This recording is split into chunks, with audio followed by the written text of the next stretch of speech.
В Ингушетии 18 апреля состоится региональный этап Всероссийской ярмарки трудоустройства «Работа России. Время возможностей».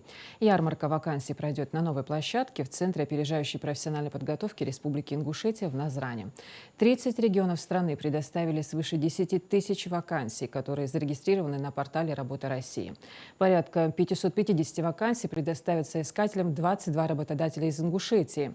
На ярмарке вакансий ожидается участие 1500–2000 человек, среди которых будут как выпускники высших учебных заведений, так и жители, состоящие на учете в органах службы занятости, как ищущие работу.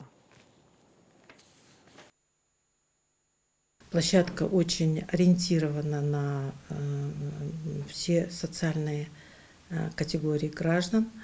На этой площадке у нас будут организованы тренинги, будут проводиться круглые столы. В течение всей ярмарки будут проводиться